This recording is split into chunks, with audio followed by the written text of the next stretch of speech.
반갑습니다. 송관종입니다. 주말이면 어김없이 비가 왔는데 이번 주는 화창한 날씨가 됐네요.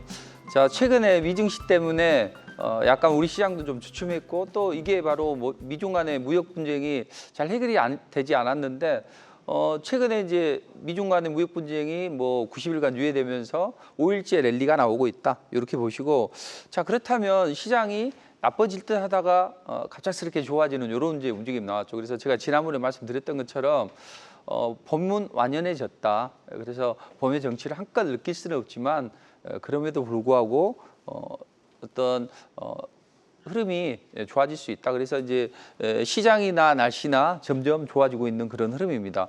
자, 그렇다면 우리는 이런 상황에서 어떤 전략을 가지고 시장에 대응해야 될지 분석을 해드리도록 하겠습니다. 먼저 미 증시 흐름을 보죠.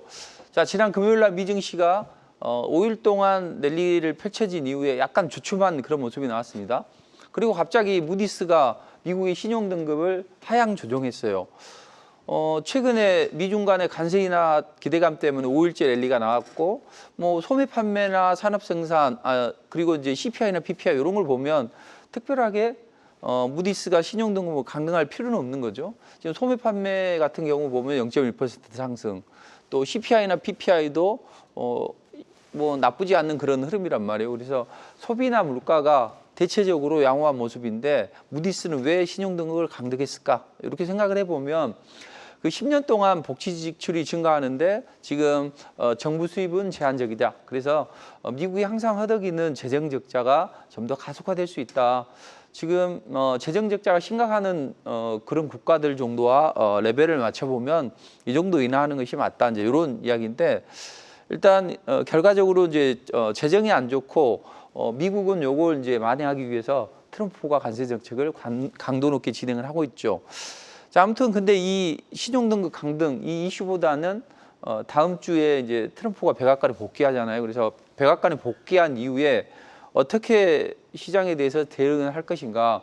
2, 3주 내에 이제 상호 관세를 이제 부과하는 그런 연판장을 돌리겠다. 이제 이런 이제 표현을 했단 말이죠. 그래서 관세 협상이 어떤 시장의 방향성을 결정하지 무디스가 신용 등급을 강등해서 요 여파는 제한적일 걸로 보여집니다.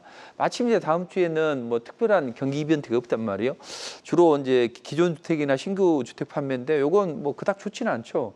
다만 이제 요건 시장에 크게 작용을 하지 않기 때문에 다음 주에 미 증시는 어떻게 된 게 되냐면, 일단 월요일이 중요해요. 월요일 날 잘 치고 올라가면 요 전고점까지는 올라갈 수 있는데, 그렇지 않으면 약간 눌림목을 줄 수 있다. 근데 이제 제가 지난번에 말씀드렸던 것처럼 60일선을 돌파하고 나서 눌러줬어요.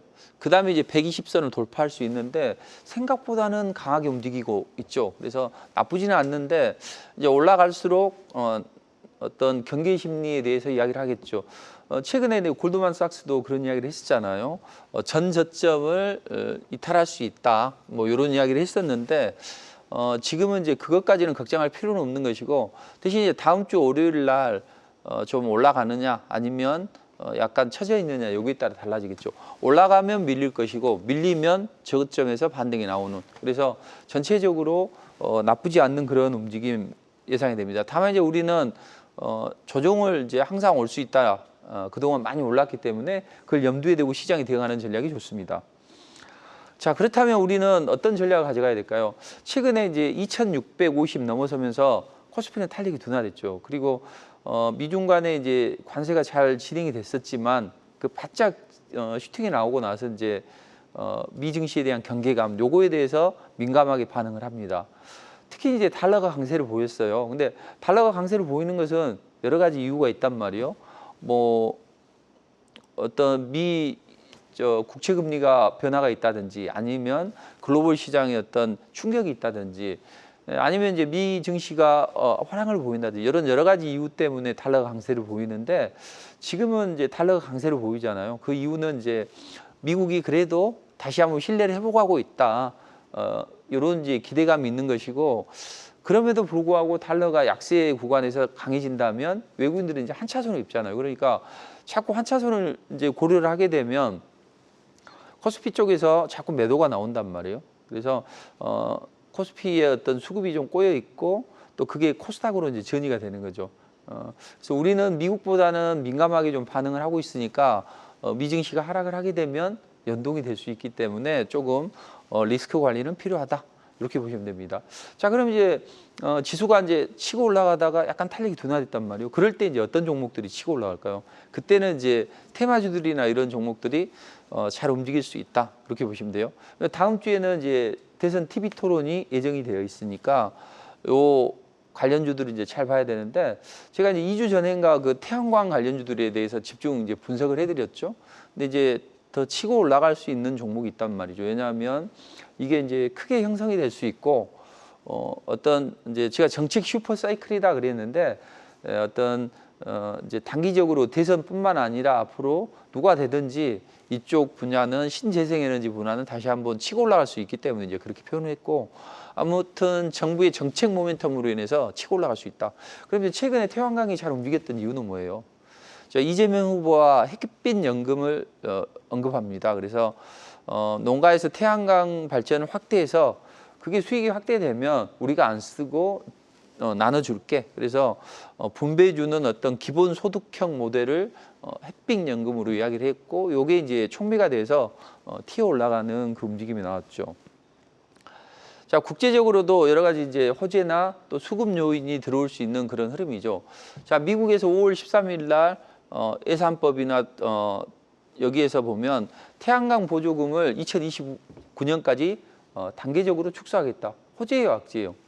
축소한다는데 악재죠.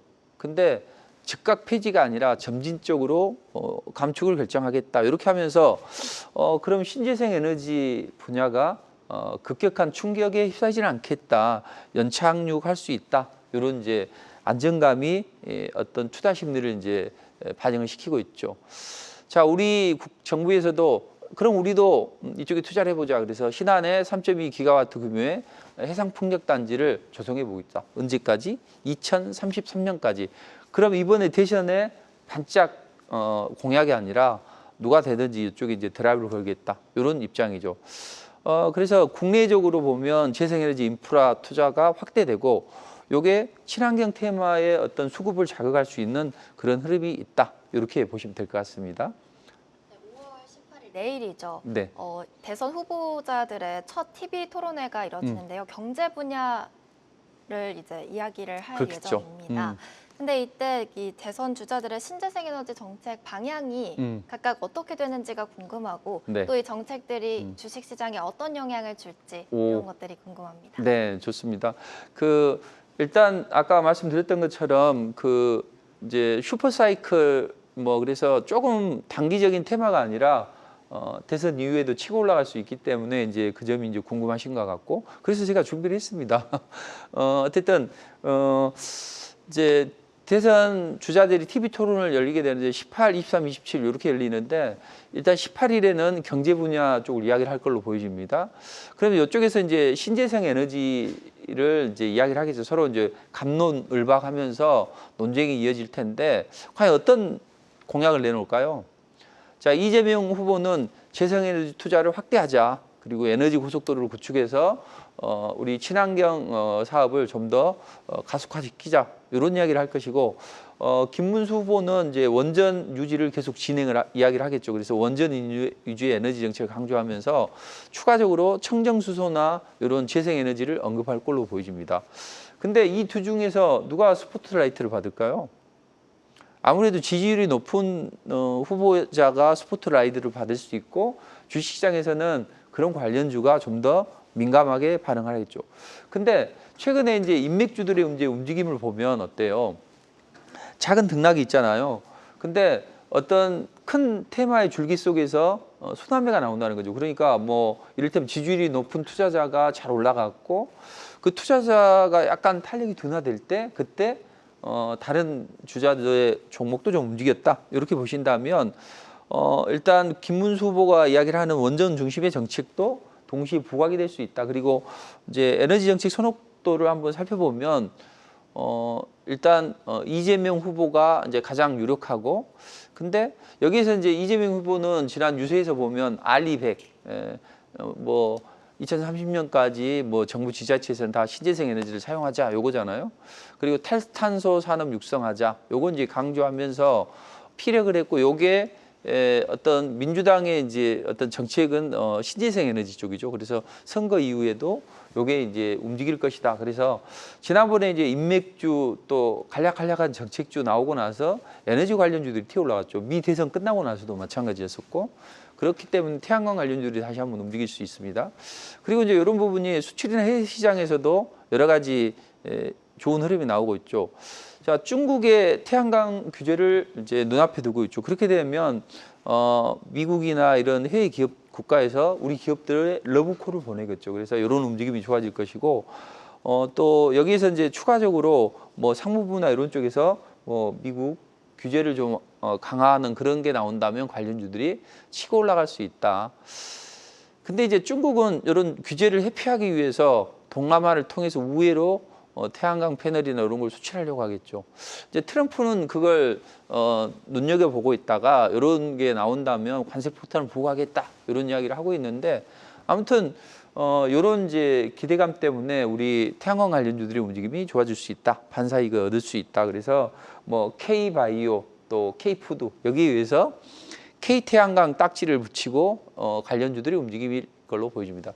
자, 그럼 이제 이 각 후보자들의 정책의 흐름을 보면 이재명, 김문수 두 이제 후보를 중점적으로 보시면 좋은데, 주로 이제 태양광 풍력을 이재명 후보는 이야기를 할 것이고, 여기는 이제 김문수 후보는 이제 보조 에너지로 활용을 하면서 원전 쪽을 이야기를 하겠죠. 그러나 공통적으로 이야기를 하는 건 수소 쪽이죠. 청정 수소. 요건 이야기를 계속 할 걸로 보여지고, 그다음 이제 이런 흐름 때문에 청정 수소 관련주도 장중에 한번 튀어 올라가는 그런 움직임이 나올 걸로 보입니다. 태양광 추가로 랠리가 나오고 종목별 순환매가 예상이 되는데, 그 가운데 청정 수소나 이런 쪽 플러스 원전 관련주들도 한번 슈팅이 나오는 이런 흐름이 기대가 됩니다.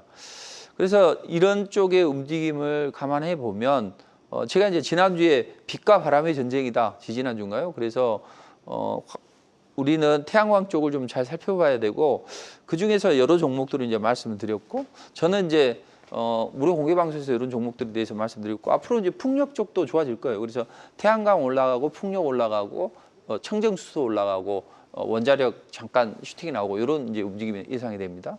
저는 현대 에너지 솔루션을 주로 이제 말씀드렸고, 저도 리포팅을 해드려가지고 한 80% 치고 올라가는 움직임인데, 이런 태양광 관련 신재생에너지 관련들을 잘 보시죠.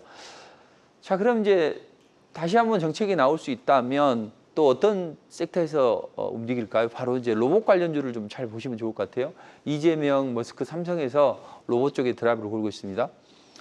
최근에 그 정부의 정책 기대감 플러스 셀럽들이 이제 한 소리씩 하죠. 그리고 정부에서도 또 그 대기업에서도 투자를 하게 되는 거죠. 그래서 대전 주자들이 로봇 공약을 발표를 했고, 유진 로봇이 급등을 하면서 이제 머스크 효과까지 가세를 하게 됩니다. 테슬라 옵티머스 공개하고 요거 이제 수십억대 보급이 가능하다. 그렇다면 로봇이 우리 국내에만 국한된 게 아니라 글로벌적으로 확대가 될 수 있다. 그럼 이제 삼성이나 현대차는 산업 현장에 이런 것들을 투입을 해야 되겠죠. 그래서 산업 현장에서 레인보우 로보틱스나 이런 걸 인수를 통해서 이제 로봇 쪽을 활성화하고, 또 보스턴 다이내믹스를 통해서 산업 현장에 로봇이 투여가 되고, 그러다 보니 이제 ETF나 뭐 이런 쪽으로 자금이 많이 유입이 되고 있죠. 그래서 수익률이 좋아지고, 근데 이제 이번에 그 정부의 정책 토론, 대선 토론이 열리게 되면 여기에서 관련주들의 움직임이 좋아지는데, 이제 이재명 후보는 로봇과 산학 연계 이러듯이 정부와 산업과의 연계, 요걸 이제 이야기를 할 것으로 보여지고, 김문수 후보는 주로 이제 규제 안 하고 R&D 세제 지원 이런 쪽에 이제 이야기를 하겠죠. 그래서 전반적으로 일자리 창출, 또 로봇의 도입 이제 요것도 있는데, 어떤 교육을 확대하고 규제를 완화하고,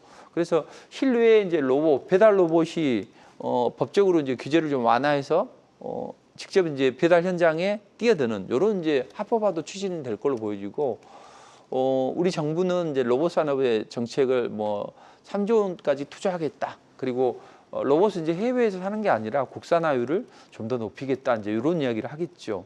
그리고 관련주들이 이제 움직일 수 있다. 근데 이제 이미 관련주들이 움직였단 말이에요. 그리고 이제 로봇은 중국이 상당히 앞서가요. 그래서 중국은 뭐 군무를 하고 로봇들끼리 이런 모습도 나오는데 어떤 미국은 중국의 이런 로봇 독주를 제어하려고 하는 그 움직임이 나오고 있다. 그래서 미국은 테슬라나 아마존 이런 민간이 주도하는 로봇 산업에 집중을 하는 전략이고 중국은 정부 주도 하에서 움직이는 그런 산업인데 중국이 앞서가죠. 그래서 사람처럼 뭐 춤도 추고 뭐 달리기도 하고 사실 달리기 대회에서 상당히 좋은 성과를 냈죠. 그래서 휴머노이드 로봇이 대세를 이룬다.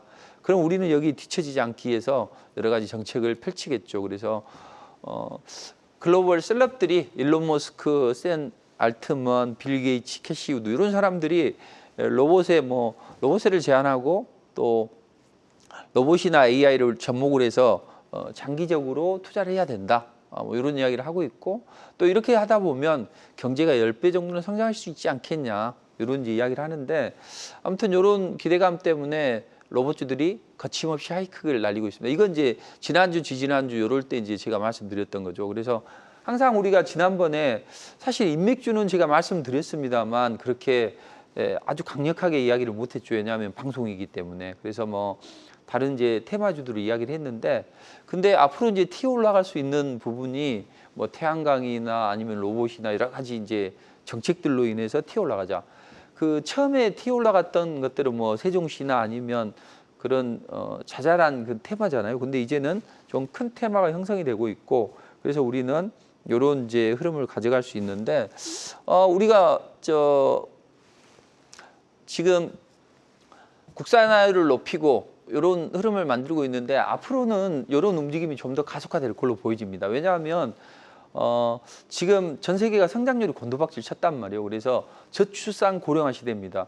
그렇게 되면 일단 성장률이 곤두박질 쳤죠. 코로나 시대도 거치면서 그래서 좋지 않는데 이런 시대에서는 이제 사람이 많이 투입이 돼야 돼요. 노동력이 많이 투입이 돼야만 성장률이 올라가는데 그게 안 되기 때문에 사람이 하는 일을 포크레인이 한 방 뜨고 또 사람이 뭐 비빔밥 만드는 것보다는 그러면 인건비도 많이 나가잖아요. 예전에 우한 사태 때 요리 로봇이 등장을 해서 시진핑한테 비빔밥 줬잖아요. 그런 것처럼 이런 움직임이 나오겠죠. 근데 중국은 이미 이쪽에 상당히 좀 진행이 되고 있고 우리는 이제 배달 로봇을 화법하고 지금 이제 음식점에 가면 서빙 로봇은 이미 되어 있죠. 그리고 이제 저출산 고령화 시대에 그 뭐 반려견 이런 것처럼 반려 로봇, 뭐 케어 로봇들이 많이 발전하겠죠. 그래서 범부처에서 컨트롤 타워를 형성하고 로봇 산업의 육성 정책을 펼친다. 우리는 이렇게 보시면 될 것 같습니다. 네, 또 세계 각국이 로봇 산업을 미래 성장 동력으로 보고 있는데 각 정부가 어떤 지원 정책을 펼치고 있는지 이런 것도 얘기해 주시면 좋을 것 같아요. 아, 그렇죠. 근데 우리 이종임 캐스터님께서는 그래도 어느 쪽에서 가장 정책 드라이브를 걸 것 같아요? 미국, 일본, EU, 중국 이 중에서? 미국이나 중국이 오. 로봇 쪽으로 열심히 정책을 펼치고 있는 걸로 알고 있는데 네, 좀 더 자세히 설명을 해주시죠. 좋습니다. 그렇죠. 잘 보셨는데 일단 중국이 가장 앞서 나가요. 그리고 미국은 중국을 견제하기 위해서 하는데 어쨌든 그 이제 각 정부마다 그 특징이 있잖아요. 미국은 아무래도 이제 민간 주도의 어떤 그런 투자를 좋아할 것이고 중국은 정부 주도를 하는데 이제 상당히 좀 중국이 앞서 나가고 휴머노이드 로봇을 대량으로 생산하는 것을 이제 목표로요. 그러니까 이미 이제 뭐 달리기를 하든 춤을 추든 이런 부분은 이미 진행이 됐었고 비빔밥을 만들고 또 배달도 하고 이런 건 이제 이미 나왔단 말이에요. 근데 여기에서 이제 요걸 상용화를 하죠. 과거에 중국이 보면 중국 제조 2020으로 가지고 첨단 산업을 자급자족률을 뭐 75%까지 끌어올려 보겠다. 요게 이제 중국 제조 2025잖아요. 근데 요게 이제 현실화가 어느 정도 됐다는 이야기죠. 그래서 중국의 로봇 산업은 상당히 좀 발전하고 그리고 이제 테슬라도 아마존도 이런 쪽에 이제 드라이브가 있죠. 그래서 테슬라는 이제는 전기차 기업이 아니라 자율주행이나 로봇이나 우주항공이나 이런 쪽으로 진화를 하면서 다시 한번 이제 반등 슈팅이 나올 이런 흐름이 기대가 됩니다. 자, 그렇다면 이제 로봇은 이제 지금 어떻게 접근해야 되느냐? 제가 지난번에 이제 로봇 관련주들 말씀드렸고 로봇 관련주들이 강하게 치고 올라갔는데 지금은 이제 순환매가 나온단 말이에요. 그러니까 안 올라간 종목 중에서 정비율 초기에 있는 종목들이 잘 튀어 올라갈 수 있으니까 그런 종목들을 좀 보시면 될 것 같고 제가 무료 공개 방송에서 그런 종목들을 좀 녹화를 해놨습니다. 그러니까 그걸 좀 참고를 하시면 될 것 같습니다. 자, 그럼 이제 가스보다 뜨거운 관세 협상, 알래스카 딜이 이루어지는데 여기서 과연 최후의 승자는 누굴까? 무슨 말이냐? 자, 갑자기 우리에게 연판장이 날아들었습니다. 관세 협상 이렇게 하자 하면서 연판장을 날렸는데 트럼프가 좋아, 한국은 대만이 많이 투자를 했으니까 한국도 LNG 개발하는데 투자를 하고 또 이것도 장기적으로 구매를 해. 만약에 안 하게 되면 우리가 고관세 때릴 거야. 이제 이런 이야기를 했었죠. 그러면서 최근에 440달러 규모의 LNG 개발 사업에 대해서 테마가 잠깐 형성이 됐다가 또 약간 쉬어갔다가 이런 흐름인데 살짝 이제 꿈틀거리는 그런 움직임이 나왔습니다. 왜냐하면 알래스카 주정부에서 한국 정부 우리한테 오세요. 다음 달에 와가지고 우리하고 같이 요걸 이제 상의를 한번 해봅시다. 그럼 이제 어느 정도까지는 무협상하면서 진행이 됐을 거란 이야기죠. 그러니까 우리는 이쪽에 좀 집중해 볼 필요가 있다. 왜냐하면 우리 기업들은 조선이나 관광 쪽에서 어떤 드라이브 걸리게 되고 또 이런 게 주가로 작용을 할 수 있다. 이렇게 보시면 됩니다. 그래서 총 1,300km의 어떤 가스관이 나오기 때문에 여기에 관광주들도 좋죠. 다만 이제 이런 움직임 속에서 리스크 요인도 있고 약간 불확실한 측면도 있습니다. 우리는 울며 겨자 먹기로 관세 정책에 대해서 이야기를 해야 돼요. 근데 사실은 이제 그 울며 겨자 먹기인데 미국은 이제 우리 이걸 좀 흔드는 그런 흐름이 나오고 있죠. 그래서 상당히 좀 기분 나쁘고 또 우리 정부에서도 좀 신중한 입장을 펼치다 보니 관련주들이 잘 움직이지는 않습니다. 그러나 이제 한번 기간 조정을 마무리했고 좀 더 탄력적으로 움직일 수 있는 그런 구간이기 때문에 우리는 이런 흐름 따라서 한번 해볼 수 있다. 이렇게 보시면 되겠습니다. 네, 지금 또 한미 관세 협상이 알래스카 LNG 가스 사업과 좀 연계돼서 진행이 되고 있는데 그쵸. 앞으로의 그러면은 이 방향성은 어떻게 될지 이런 네. 것들은 네, 좋습니다. 궁금합니다. 이제 관련주들이 어떻게 세게 그럼 관련주 살려고 하는 거 아니에요? 좋죠. 네, 우스갯소리입니다. 이렇게 관심을 가져주시니까 제가 앞으로 어떻게 전개될지 그 관련주들의 시나리오를 말씀드리도록 하겠습니다. 자, 일단 한미 협상의 키는 누가 두고 있습니까? 미국이 들고 있잖아요. 그러니까 우리는 울며 겨자 먹기로 미국의 의견을 최대한 수용을 해야 돼요. 근데 수용을 하는 과정에서 우리 경제가 거덜이 나거나 그러면 안 되겠죠. 그래서 그런 부분을 최대한 완곡하게 표현을 하는 그런 입장이란 말이에요. 그럼 미국은 어떤 요구를 할까요? LNG를 LNG 개발하는데 투자를 해. 일단 투자가 기본이고 장기적인 구매, 이것도 기본이 되겠죠. 그럼 우리에게 줄 수 있는 당근은 뭐냐 이거죠. 그건 철광이나 차량의 관세를 이제 완화해 주겠다. 그리고 우리 정부는 어떻게 할까요? 쌍수를 들면서 환영할 수 있을까요? 그건 아니라는 거죠. 국익에 반하기 때문에. 왜냐하면 요 1,300km 요 주변에가 여기 이제 야생동물 보호구역이 있어요. 그래서 나중에 우리 기업들이 투자를 했을 때 좀 소송이 걸리거나 하면 곤욕스럽다는 이야기죠. 자, 그런 부분도 있고 이게 원래는 이제 자기들이 했는데 이게 잘 진행이 안 됐었죠. 그러다 보니 이제 이걸 동맹국한테 떠넘기고 관세 협상하면 좀 완화시켜 줄게 뭐 이런 형국이잖아요. 그래서 경제적인 실익은 제한적이다. 물론 이제 안정적으로 요걸 확보할 수는 있겠죠. 그렇지만 어떤 투자가 많이 돼야 되고 어떤 기업들도 리스크가 있죠. 그러나 우리는 안 할 수는 없다. 그렇다면 각 대선 주자들은 어떤 모습을 보일까요? 제가 보기에는 일단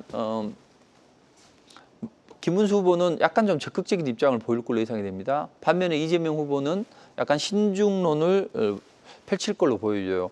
그래서 약간 좀 서로 보면 좀 다른 어떤 방향성을 제시할 건데 그래서 이제 관련주들이 아주 강하게 치고 올라갈 것 같지는 않아요. 다만 이제 한번 튀어 올라갈 수 있고 탄소 중립을 자꾸 이제 이야기를 하잖아요. 그래서 이쪽에서 이제 개발을 하게 되면 이산화탄소가 많이 발생하니 그건 이제 이산화탄소 포집이나 이런 탄소 중립 관련주들이 서로 튀어 올라갈 수 있다. 이렇게 보시면 됩니다. 그래서 이 종목들이 이제 한번 살짝 움직였어요, 이번 주에. 그래서 지난번에 이런 것들을 미리미리 선점을 해서 튀어 올라가면 팔아주는 게 좋다. 근데 하이스틸이나 동양스틸 이런 것도 좋고, 이제 이산화탄소 포집 이런 기술이 있는 에어레인 이런 종목들은 좀 더 탄력적으로 움직일 수가 있다. 이렇게 보시면 되겠습니다. 자, 지난주에 제가 뜬금없이 그 경기가 안 좋아지게 되고 무역 협상으로 인해서 경기가 안 좋아지면 그럴 때 경기 방어주적인 성격이 튀어 올라갈 수 있다. 그래서 저는 그때 이제 지난주인가요? 지지난주인가요? 그때 이제 음식료 관련주로 했는데 사실 제가 하면서도 좀 약간 우스웠어요. 아, 이거 안 올라가면 웃음거리인데. 왜냐하면 지금 최근에 이제 제가 대선 테마들 쭉 이제 정책 테마들 말씀드렸는데 그런 종목은 이제 한번 튀어 올라가게 되면 강하게 올라가는데 이런 종목들은 잘 안 올라간단 말이에요. 근데 이런 쪽에서 이제 강한 흐름이 나왔다. 그래서 음식료주의 반란이 이루어졌다. 이제 그 선두에는 삼양식품이 있죠. 그래서 엔비디아를 칭해서 면비디아 이런 표현을 하고 있는데 영업이 133% 늘었어요. 1년 동안에 3배 급등을 했습니다. 그래서 황제주로 등극을 하려고 하는데 이런 이제 온기가 오리온이나 풀무원 또 농심 같은 이제 업종 농심도 강하게 치고 올라가고 있죠. 그래서 물가가 이제 아직까지는 고물가 상태를 유지를 하고 있잖아요. 그 가운데 미중 간의 무역 분쟁이나 기타 글로벌 무역 분쟁 때문에 이제 전체적으로 보면 물가는 계속 높아질 수 있고 그럼에도 불구하고 지금 가격을 인상하고 수출이 좋아지면서 수익성이 더블업이 되고 있다. 그렇다면 경기 둔화 시기에도 탄탄한 실적과 또 저 종목들이 많이 올랐냐? 상대적으로 안 올랐단 말이에요. 그래서 잘 치고 올라갈 수 있는 그런 흐름이다. 이렇게 보시면 됩니다. 그래서 이 삼양식품이 가장 좋고 그다음에 이제 다른 종목들은 좀 거래가 너무 적어요. 그러니까 거래가 좀 적으니까 저 종목들이 이제 더 세게 올라가면 나머지 종목도 튀어 올라갈 수 있지만 저는 이제 농심을 말씀드리고 싶어요. 그래서 지난주에 농심도 말씀드렸고 저도 이제 리포팅을 해드렸는데 삼양 농심이 끌고 가면서 기타 종목들이 좀 치고 올라가는 이런 이제 흐름이 나올 걸로 보여집니다. 그래서 삼양 농심, 뭐 대상 오뚜기 요 정도 보시면 좋을 것 같아요. 제가 지난번에 이제 제시해드렸던 종목들이잖아요. 자, 그리고 지난번에 이제 비만 치료 관련주들을 말씀드렸죠. 그래서 비만 치료 관련주들이 이렇게 있는데, 이렇게 있는데 이제 인벤티질의 큐라티스 치고 올라갔고 올릭스는 보지 마라. 대신 펩트론, 그다음 이제 블루엠텍, 인벤티질의 큐라티스 올랐고 그다음에 이제 블루엠텍이 지난주에 뭐 이틀 연속 급등이 나왔었죠. 그래서 이번 주에 올라갈 수 있는 건 뭐냐? 그래서 펩트론, D&D 파마텍이 되는데 아니나 다를까 튀어 올라가는 움직임이 나왔어요. 지금은 이제 보니까 저도 거래가 좀 없는 것들, 상승 초기에 있는 것들을 간혹 이제 말씀드렸는데 그런 종목들은 보면 시장이 좋지 않기 때문에 탄력적으로 움직이지 않아요. 그래서 그런 종목보다는 좀 사이즈가 큰 종목이 눌림목을 줬을 때 공략하는 전략이 더 좋다. 그래서 다음 주에도 뭐 여전히 우상향을 기록하겠지만 그럼에도 불구하고 쫓아가는 건 아니라는 거죠. 항상 시장을 앞서 나가는 전략이 좋다. 이렇게 보시면 되겠습니다. 그래서 저는 누구나 다 좋은 결과를 만들어낼 수 있다. 그렇게 하려면 어떻게 해야 되느냐. 제가 대선 테마들 말씀드릴 때 미리 사서 그게 빅머니가 날리든 아니면 투자자들이 기대감 때문에 날리든 움직인다. 그때를 이용해서 차익 실현에 나서자. 요거 이제 말씀드렸죠. 그런 식으로 해야 된다. 그래서 실전 매매에 대한 꿀팁을 좀 드리자면 우리는 매일 먹어야 직성이 풀리자. 단 하루도 안 먹을 수는 없겠죠. 먹을 수는 없겠죠. 그렇지만 전반적으로 크게 먹는 전략이 좋다. 그래서 지금 투자금들이 많이 쪼그라들었을 거예요. 그리고 많이 물려있을 텐데 그런 분들은 하루에 5%만 내보자 이런 마음으로 하면 한 달에 20일이니까 55%만 내면 더블이죠. 요걸 이제 한 두세 달 정도는 원금을 재투자해서 셋째 달부터는 4천만 원 가지고 매매를 해서 5%만 내면 어떻게 돼요? 그럼 한 4천만 원 불리면 돈 1천만 원은 생활비 푸니지 쓰시고 고생했으니까 나머지 3천만 원을 어디로 투여하자? 알테오젠으로 투여하자. 삼천당에 투자하자. 그래서 ABL 바이오에 투자하자. 그래서 저는 여러분들이 그토록 원하시는 알테오젠 1000%도 달성했고 지금 좀 눌러줬습니다만 ABL 바이오도 풀 베팅을 해서 40% 이상 사서 뭐 300%도 올라가는 그런 기업을 토하고 있죠. 자, 그런데 요걸 할 수 있는 것은 방금 제가 말씀드렸던 그런 흐름이 나와야만 가능하다. 그래서 매일매일 이제 이슈와 재료를 먹은 종목을 리포팅을 해드립니다. 여기 이제 시황도 있고 테마도 있고 여기에 보면 이제 각종 그 오공주, 오늘장 공략주인데 하나만 하시라는 거죠. 스타일에 맞게. 요건 안정적인 거. 두 번째는 수급이 붙어 있는 거. 세 번째는 당일날 강하게 튀어 올라가는 거. 그래서 D&D 파마텍은 여기서 지난주에 말씀드렸고 저도 리포팅을 해드렸는데 짱대 양봉이 나오고 지금 조금 더 치고 올라가는 움직임이 나왔죠. 한 30% 올라갔습니다. 그리고 두 번째 이제 나올 로보틱스는 항상 새내기주들이 급락해서 3일이면 바닥 다진다는 거죠. 그때 양봉을 확인하고 하시는 게 좋아요. 때리면 안 되죠. 그리고 상한가 치고 급등이 나오면 그 다음날 파면 되는 거죠. 꼭지에서도 마찬가지죠. 꼭지에서 3일 연속 행보한다 그러면 빠질 기회성이 높다는 거죠. 요걸 꼭 기억하시고 그다음 이제 유진로봇은 이제 지난번에 조금 시간은 걸렸습니다만 130%까지 치고 올라가는 움직임이 나왔죠. 그래서 리포트가 30% 첫 번째, 두 번째 한 75%, 세 번째 한 40% 이 정도 올라가면 수준급이죠. 요날 이제 상한가를 쳤는데 항상 급등주는 눌림목을 주면 11선에서 브레이킹을 해주고 5일선을 돌파하면 강하게 탄력을 받는다. 이런 게 이제 바로 리포트란 말이죠. 요걸 이제 리포트를 하는데 첫 번째 종목은 요건 지지난주인가요? 요 바닥에서 해드렸단 말이죠. 여기서는 베팅을 할 수 있어요. 누구나 다 여기서를 좋아하지만 그래서 요게 한 87% 치고 올라갔는데 이제 다음 주에는 조금 더 올라가면 팔아줘야죠. 그리고 대형 포장이나 이런 부분도 보면 이제 요건 이제 약간의 갭이 있었는데 상한가 치고 그 다음날 팔아줬죠. 그래서 한 20, 30% 치고 올라가는 움직임이 나왔고 자 여기서 이제 우리가 하락하던 주가가 턴을 할 때는 어떻게 하냐면 이평선의 개수만큼 상승하고 하락한단 말이에요. 여기 보시면 1, 2, 3, 4, 5, 5일 상승하니까 탄력이 더 나있죠. 1, 2, 3, 4, 5, 5일 조정받으니까 올라가죠. 이런 식으로 캔들의 숫자를 해서 하는 게 좋다. 세뇌 기준은 반드시 기억해야 될 게 양봉이 좋다는 이야기죠. 왜냐하면 음봉 떨어지는 것은 얼마나 떨어질지 모르니까. 이것도 10몇 % 당일날 치고 올라가는 움직임이 나왔고 세뇌 기준들이 좋은 게 악성 매물이 없어요. 아까 말씀드렸죠. 똑같은 패턴이죠. 그 3일 조정이죠. 3일 조정인데 양봉. 그럼 이제 그 다음날 소폭 기업 상승하면 당일날 상한가 때려주죠. 그 다음날 올라가죠. 상한가 때리면 무조건 그 다음날 9시 30분 이내에 10% 이상이면 때려주면 거짓말처럼 여러분들이 바닥과 이걸 할 수 있어요. 이건 한 60 몇 % 이번 주에 치고 올라오는 움직임이 나왔네요. 이제 가장 좋은 건 뭐냐면 불나고 언제 어디서나 유용하게 쓸 수 있는 패턴이죠. 불기둥이 발생하면 하루 쉬었다 다음날 매수. 근데 이게 하루 조정받고 가는 날이 있고 이틀, 3일 조정받고 가는 날이 있죠. 근데 저는 얘가 3일 조정받고 갈 것 같아요. 그래가지고 했는데 당일날 한 20%. 근데 가장 좋은 게 뭐냐면 투자자들이 가장 좋아하는 게 아침에 하락을 해요. 아침에 하락은 9시 15분에서 30분 내에 사면 된단 말이에요. 그때 사서 당일날 짱대 양봉 17, 8% 끌어올리면 20% 정도 수익을 낼 수 있죠. 이게 바로 뭐냐면 깨소금 맛이죠. 아침에 눌러줄 때 사는 거. 그리고 이제 첫 번째 종목으로 삼양식품은 꾸준히 치고 올라가니까 바닥에서 사들인 것은 한 300% 가까이 치고 올라오고 최근에 해드렸던 것도 100% 좀 못 미치는데 이런 게 이제 올라가면 짝짓기 매매를 해야죠. 제가 올라가면 농심이나 이런 것도 치고 올라가니까 항상 정배열 초입에서 여기서 이제 해드리고죠. 그럼 여기서부터 해서 이제 탄력이 붙으면 매도를 하면 좋겠죠. 그래서 농심이나 이런 것들.